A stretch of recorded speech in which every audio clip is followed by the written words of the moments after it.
a respeito de críticas a treinadores que acabaram de começar seus trabalhos ou que não tiveram a menor condição ainda de mostrar alguma coisa por causa de tudo que está acontecendo no futebol. O Crespo, ele é um cara que deve estar comentando com seus companheiros na comissão técnica. Ainda bem que não estão falando nada sobre nós, ainda bem que nós estamos aqui quietos trabalhando. E desde as primeiras atuações do São Paulo, desde as primeiras impressões que a gente pode ter do tipo de jogo que o Crespo propõe, os sistemas que ele utiliza, os jogadores que você consegue entender que por terem mais encaixe com esse tipo de jogo, aparentemente serão mais valorizados por ele, e é normal que isso aconteça, isso é assim em todo time de futebol. A minha impressão é muito positiva. Eu continuo dizendo que ele é um treinador em início de carreira, mas a amostra que nós temos do trabalho dele é uma amostra que merece todo o nosso aplauso e a nossa atenção, porque o Defensa e Justiça, que recentemente venceu um título aqui em São Paulo contra o Palmeiras, ganhou a Copa Sul-Americana na mão desse treinador, e é um torneio, evidentemente, muito maior e muito mais difícil do que uma taça disputada em 2 jogos. E ele é, além de tudo isso, um nome internacional no mundo do futebol.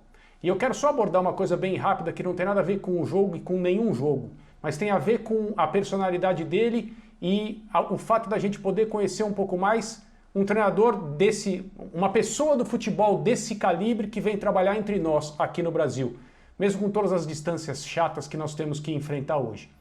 Ele está respondendo em português. Ele está tentando falar em português. Se o Hernan Crespo estivesse aqui e passasse aqui o tempo que fosse, 3 anos, e não tentasse falar português em nenhum momento, não necessariamente ele estaria fazendo algo errado. Se o Sampaoli passasse 5 anos aqui no Brasil, ele não falaria português em nenhum momento, e é uma escolha que ele tem, é uma escolha que ele fez, perdão.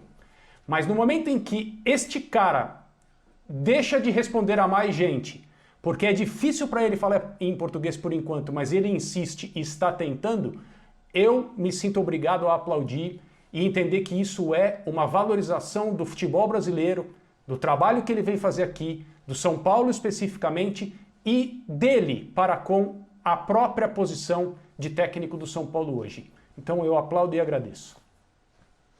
Ô Pedro Ivo, no time do São Paulo, o Miranda entrou no segundo tempo, jogou pouco tempo e é um atleta experiente, bagagem internacional e com 36 anos de idade.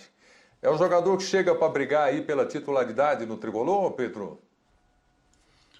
Não acho necessariamente que a entrada dele no segundo tempo, só reforçando assim como o André também acabei dando, a gente se dividindo a atenção um pouco maior ao jogo do Flamengo, mas dá para falar sobre especificamente essa situação do Miranda que eu acabei vendo. Não acho que seja exatamente uma briga pela titularidade. Quando você chega no segundo tempo, uma vantagem criada como foi, um jogo de Libertadores, você sabe que tem um peso. O Vitor cita a importância dessa vitória, nessa situação, desse momento, desse São Paulo, então acho que tem muito mais de tranquilizar, administrar, dosar, distribuir a responsabilidade. O Miranda acaba sendo quase que um para-raio. A responsabilidade que ele atrai, que ele puxa, que ele assume muito bem, pela idade, por tudo que já viveu, deixa o restante do time mais tranquilo. Eu acho que tem muito mais dessa função do que exatamente um debate sobre titularidade. E acho que é muito inteligente. Só complementando o que o André falou, me chama a atenção quando ele vai falar do Daniel Alves, que ele fala é um craque, ele fala quase que na entonação correta do português. Em diversos jogos ele busca, ele sempre com a comissão ou com alguém próximo, alguma entrevista, tentar entender um termo que ele usa em espanhol, como é que seria em português, como é que fica mais fácil de comunicação. É digno de muitos aplausos, sim. Além do trabalho que vem sendo feito. Eu queria até depois passar a bola para o Birner, e não é uma implicância, não é uma provocação, mas eu acho que tem seu valor. O Vitor quase sempre, e é uma convicção dele, eu respeito, ele tem seus pontos, tem seus argumentos. O Vitor quase sempre questiona a situação do início de temporada, do estadual. Não exatamente a competição, não que ela tenha se tornado maravilhosa do dia para a noite. Só que eu acho que o resultado de hoje tem muito de um trabalho bem feito. Aproveitar o trabalho que é bem feito. Se não exatamente no estadual, nas semanas até que estivemos ali sem jogos. Ele soube onde encaixar, ele soube onde dosar, ele soube onde dar confiança aos jovens, ele soube onde dar confiança ao time principal, que vence o Santos, vence o Bragantino, que não vencia há muito tempo, consegue uma vitória sobre o Palmeiras e chegou hoje talvez um pouco mais preparado. E completamente diferente esse ambiente daquele ambiente de fim de Campeonato Brasileiro, que o Birner sabe muito bem, sempre bateu nessa tecla. Então acho que tem que se valorizar um pouco esse início, sim. Acho que poucos treinadores usaram tão bem esse início de temporada conturbado, que cola uma temporada na outra, jogo colado, pouco tempo para trabalhar por conta da pandemia, em função da situação complicada que a gente vive. Não tivemos jogos, então o Crespo teve um tempo ali para ajustar seu time. Então até queria entender, eu acho que tem seu valor esse início de temporada, esse início de trabalho. Acho que ninguém no Brasil está sabendo aproveitar um pouco mais que ele. Antes do Birner, rapidamente, Pedro, é o que ele tinha, né? Recém-chegado, inexistência de pré-temporada. E ele precisava trabalhar. Tá muito claro que ele é um treinador que precisa treinar, que precisa de tempo com o time, precisa desse trabalho. Ele é da nova safra. Ele enxerga o futebol. Ele precisa e teve, utilizou. Eu acho que tem gente da nova safra também que às vezes nem sempre consegue. Sim. Eu acho que é interessante. Ele chega, ele aproveita, ele usa. E como você bem pontuou, em silêncio. Não está reclamando se tem, se não tem, nada contra os outros, mas é muito interessante em silêncio. Acho que ele usa muito bem e acaba que por vezes foi interessante ali. Eu só acho que ele aproveitou muito bem as semanas de paralisação sem jogos. Sim, que eu pontuei aqui, exato. Dos estaduais. Concordo. Porque o time evoluiu bastante. Você pegar o que o time fazia antes da paralisação e pós-paralisação, o time evoluiu em vários aspectos. Então, ele está sabendo aproveitar o tempo que tem. A minha dúvida sobre os estaduais, ainda mais os estaduais na tabela pandêmica, se o fato de o São Paulo lutar por uma taça de gelo que não vai mudar quase nada a sua vida, melhora a autoestima, evita a crise caso perca e assim por diante, mas não tira o São Paulo do jejum de títulos. O São Paulo precisa de um campeonato maior, precisa ganhar uma Copa do Brasil, Campeonato Brasileiro ou a Libertadores. São os 3 campeonatos que valem para o São Paulo, de fato. Até uma Sul-Americana teria valido, por exemplo, ano passado, muito mais do que o campeonato estadual. Se o fato de ele estar jogando o campeonato à Vera, se isso não vai ter um peso lá na frente, não vai arrebentar o time fisicamente nos momentos mais decisivos da temporada. Eu não tenho como responder se vai ou se não vai. Eu acho que essa é a grande questão.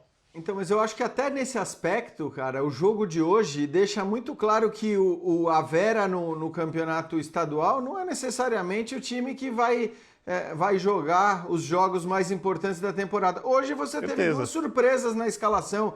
Na hora que o Lisieiro e o Benítez estão escalados ali como titulares dessa partida, pelo quanto eles tinham jogado no campeonato estadual, você não diria que esses caras vão jogar. Então, acho que assim, ele usou jogadores do elenco para encontrar a maneira de jogar, e está muito claro o que ele quer do time, está muito claro como o time joga, está muito claro o esquema tático, e eu acho até que, evidentemente, depois ele vai buscar variações. Hoje, aliás, o São Paulo consegue chegar à marcação do seu segundo gol, também ali naquela pressão na saída de bola, roubando bola. Então, o que é legal, eu acho, para o torcedor são paulino, é perceber que as coisas boas do time, elas se repetem, quer dizer, os gols, as boas jogadas e as vitórias, elas não têm nascido ao acaso. Em um padrão. Elas têm nascido de jogadas padrões, de coisas que ele pede. Acho que esse é o grande fato. Em relação à questão física, tem isso.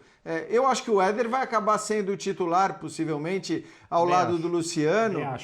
O Benítez, aparentemente, vai ser o titular, porque se jogar o que jogou hoje, vai continuar como titular por ali, e não era um cara que estava jogando. O Éder é um cara que está entrando. O próprio Lisieiro hoje foi titular e não vinha sendo. Então, acho que até nesse aspecto da questão física, talvez não pese tanto, porque nem todo mundo que está jogando o tempo todo vai continuar jogando o tempo todo. E sobre o Miranda... Ressalva... Pode falar, Vitor. A atuação dele hoje não pode nem ser avaliada porque ele mal foi testado. Quando ele entra, sai o Arboleda. Era o único zagueiro do trio do São Paulo que não tinha cartão amarelo. Aí o Crespo desloca o Bruno Alves, que era o zagueiro do meio, entre o Léo e o Arboleda, para o lado direito. O Miranda joga no meio. Quer dizer, está muito claro que o Miranda vai jogar ali. Então ele, entre aspas, concorre com o Bruno Alves por uma posição, e no final das contas o Léo acabou sendo expulso. É lógico que o Crespo, não imaginava que o jogador ia ser expulso de maneira tão boba, sem razão, lance bobo, segurando o adversário, já tinha cartão amarelo, com o resultado já garantido. Isso é bom também porque o Crespo vai conhecendo o elenco, né?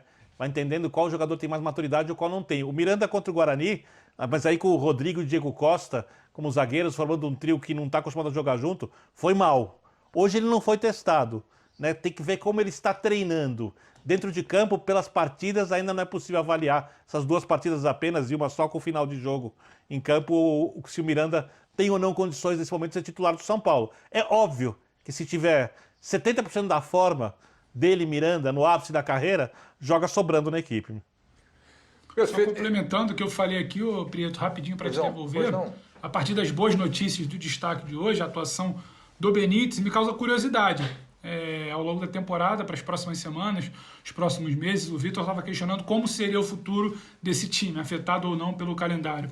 A gente chegou a ver rapidamente, em alguns momentos, traços de genialidade ou de muito bom futebol, ou se a gente poderia chamar de grandes atuações, como queira o torcedor, até por isso se destacou no cenário nacional e atraiu a atenção de um São Paulo na Libertadores, do Benítez no Vasco. Mas a gente viu também muita irregularidade. Então, para cada aqui 50%, 10 jogos de muita intensidade, de muita entrega, tinha ali alguns 10 jogos mais ou menos de dificuldade em se manter no topo aí de uma situação física. Então, fico curioso para saber como vai lidar com isso no restante da temporada, mas está muito claro que o Crespo ganha uma ótima opção. Não, legal, é bom até porque você chama atenção aí para o Benítez e é dele que eu quero falar. Eu gostaria que vocês analisassem, colocando na tela aqui, então, o gol do Martim Benítez. Ele fez o segundo gol do São Paulo nessa vitória por 3-0 e me parece que ali se traduz também o trabalho do Crespo no comando da equipe. O Jean tocou no nome dele, o Pedro acaba de falar do Benítez, então vamos lá. Mostrando aí esse trabalho de subida de marcação do time do São Paulo, eu gostaria que vocês falassem sobre isso, sobre o trabalho do Crespo, se essa é uma das mudanças de comportamento do time. Essa é uma das mudanças, sem dúvida alguma. E o São Paulo faz isso de maneira inteligente. Se você olhar, não tem espaço para ninguém. O único jogador que sobra é o jogador que está nas costas do Benítez. Só que o Benítez está olhando para a bola numa situação onde o jogador do Sport Cristal que tinha a bola jamais conseguiria achar o jogador que estava atrás do Benítez. E o São Paulo tem encaixado essa marcação jogo após jogo, com diferentes escalações, inclusive quando atuou com o time reserva contra o Guarani, com perfeição. E aí cai naquilo que o Jean está falando.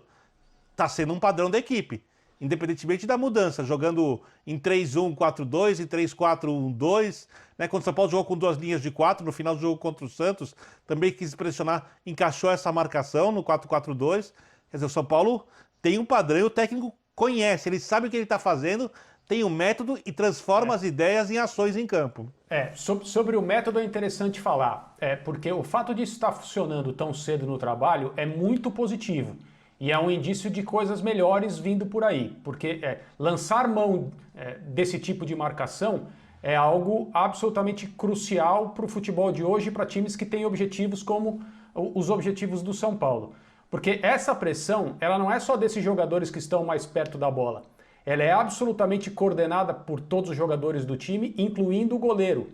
Nada pode estar errado, ninguém pode estar no lugar errado entre todos os jogadores, para que isso funcione e não seja mais arriscado, porque é um risco. Você desloca o seu time praticamente inteiro na saída de bola do adversário para o seu campo de ataque. E você pode fazer isso de diversas maneiras. Você pode apenas atrapalhar a saída de bola, você pode conduzir a saída de bola para o lado que te favorece, pensando no que você vai fazer depois que você retomar um pouco mais adiante, ou você pode trabalhar para tomar a bola exatamente aí como o São Paulo fez. E aí nós somos obrigados a lembrar da frase célebre do Jürgen Klopp, que diz que o melhor meia atacante é o desarme próximo da área do adversário. Foi exatamente o que o São Paulo fez, e essa última versão, entre aspas, da pressão, a pressão para roubar próximo à área adversária, é claro, é a mais difícil de todas de fazer. Pois é, vamos falar agora do grupo do Santos, o grupo C. O Santos faz a sua estreia